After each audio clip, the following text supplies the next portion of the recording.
بسم اللہ الرحمن الرحیم۔ السلام علیکم۔ زیب و زینت کی چیزوں میں لباس کو بڑی اہمیت حاصل ہے۔ عمدہ اور صاف لباس صاحب لباس کی اعلیٰ ذوق کی علامت کہلاتا ہے۔ ارشاد ربانی ہے جس کا ترجمہ یہ ہے: اے بنی آدم، ہر عبادت کے موقع پر اپنی زینت سے آراستہ رہو۔ آیت مذکورہ میں لباس کو بھی زینت میں شمار کیا گیا۔ لباس کے سلسلے میں ایسی کوئی تعین کی خاص یہ لباس پہننا سنت وارد نہیں۔ علامہ ابن تیمیہ رحمۃ اللہ علیہ فرماتے ہیں نبی کریم صلی اللہ علیہ وسلم یا صحابہ و صحابیات سے کسی ایسی لباس کی تعین کو بھی ضابطہ قرار نہیں دیا جا سکتا کہ یہی لباس پہننا لازم ہے اور اس کے علاوہ وہ دوسرا لباس حرام ہے۔ دراصل لباس کی مقاصد مکان کی مقاصد کی طرح ہے۔ عورت اس بات کی پابند ہے کہ وہ ایسا لباس پہنے جس میں مکمل پردہ ہو۔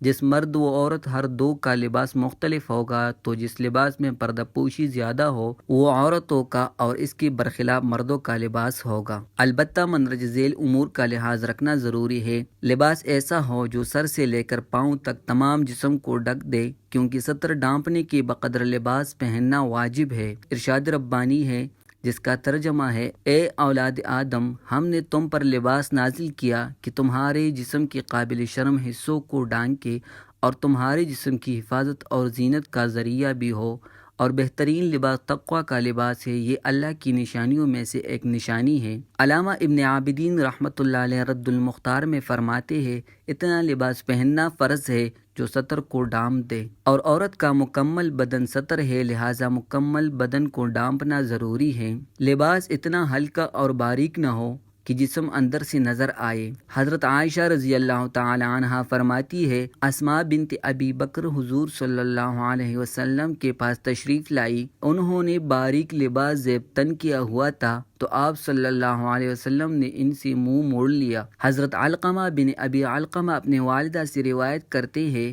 کہ حضرت حفصہ بنت عبد الرحمن اما عائشہ کے پاس تشریف لائی، انہوں نے باریک دوپٹہ اڑا ہوا تھا، حضرت عائشہ رضی اللہ تعالی عنہا نے اسے پاڑا اور انہیں موٹا دوپٹہ پہنایا۔ لباس اتنا تنگ اور چست نہ ہو جس سے جسم کی ہیئت اور عبار معلوم ہو۔ رسول اللہ صلی اللہ علیہ وسلم کا ارشاد گرامی ہے دوزخیوں کے دو گروہ ایسے ہیں جنہیں میں نے نہیں دیکھا، ایک گروہ تو ان لوگوں کا ہے جن کے ہاتھوں میں گائے کے دم کی مان کوڑے ہوگی جس سے وہ لوگوں کو ناحق مارے گی، اور دوسرا گروہ ان عورتوں کا ہے جو بظاہر کپڑے پہنی ہوئی ہو مگر حقیقت میں ننگی ہو، وہ مردوں کو اپنی طرف مائل کرے گی اور خود مردوں کی طرف مائل ہوگی، ان کی سربختی اون کی کوہان کی طرح ہلتی ہوگی۔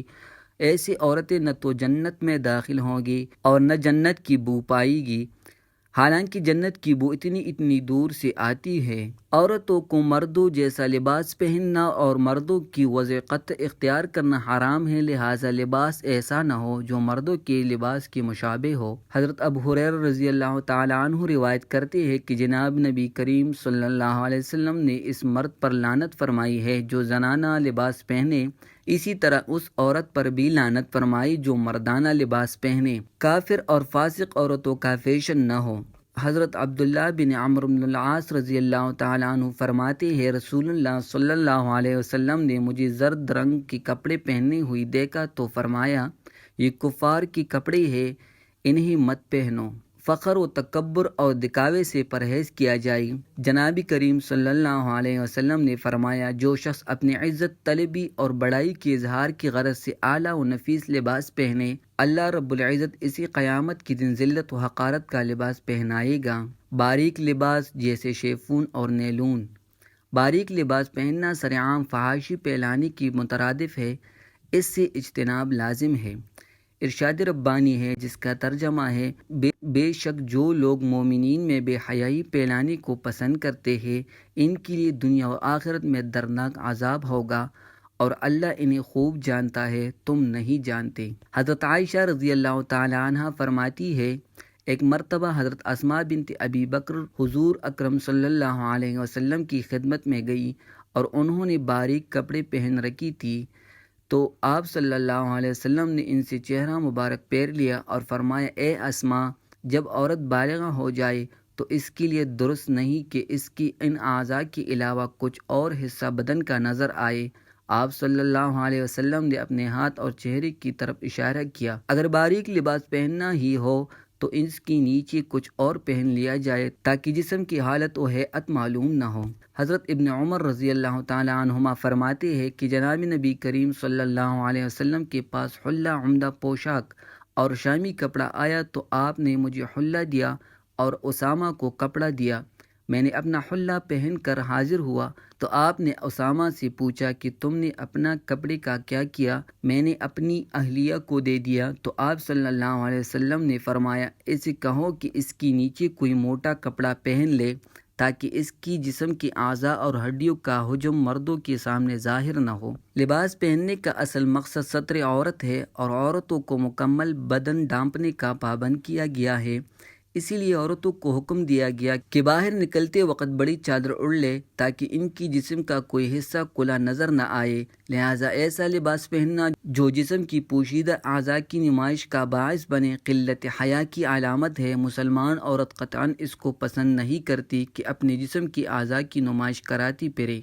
جناب نبی کریم صلی اللہ علیہ وسلم نے ایسی عورتوں کے لیے بہت سخت وعید بیان فرمایا ایسی عورتیں جو کپڑے پہننے کے باوجود ننگی ہوگی، دوسروں کو اپنی طرف اور خود دوسروں کی طرف مائل ہونے والی ہوگی، جنت کی بو بھی ان تک نہیں پہنچے گی، حالانکہ جنت کی بو 500 سال کی مسافت سے معلوم ہوگی۔ ساڑی پہننا۔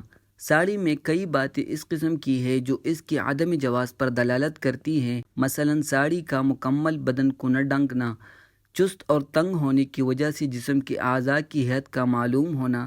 ساڑی کا استعمال ہندو عورتوں کے ساتھ خاص ہے، البتہ اگر اس قسم کی ساڑی ہو کہ پوری جسم کو ڈھک دے اور جسم کا کوئی بھی حصہ کھلا نہ ہو اور نہ ہی وہ اتنی تنگ اور چست ہو کہ جسم کا غبار و ہیئت واضح طور پر نظر آئے، نیز اس علاقے کی مسلم عورتوں میں مروج بھی ہو تو اس کے استعمال کی گنجائش ہے۔ اگر مذکورہ بالا باتوں میں سے کوئی بھی نہ پایا جائے تو اس کا استعمال جائز نہ ہوگا۔ حضرت جابر رضی اللہ تعالی عنہ سے مروی ہے، نبی کریم صلی اللہ علیہ وسلم نے اس سے منع فرمایا کہ کوئی شخص بائیں ہاتھ سے کھائے یا ایک پیر میں جوتا پہن کر چلے اور یہ کہ کپڑے کو بدن پر لیٹ دے یا بدن پر کوئی ایک کپڑا لپیٹ کر اس طرح گھوٹ مار کر بیٹھے کہ اس کا ستر کھلا ہوا ہو۔ رسول کریم صلی اللہ علیہ وسلم کا ارشاد ہے، جو شخص کسی قوم کی مشابہت اختیار کرے گا اس کا شمار اسی قوم میں ہوگا۔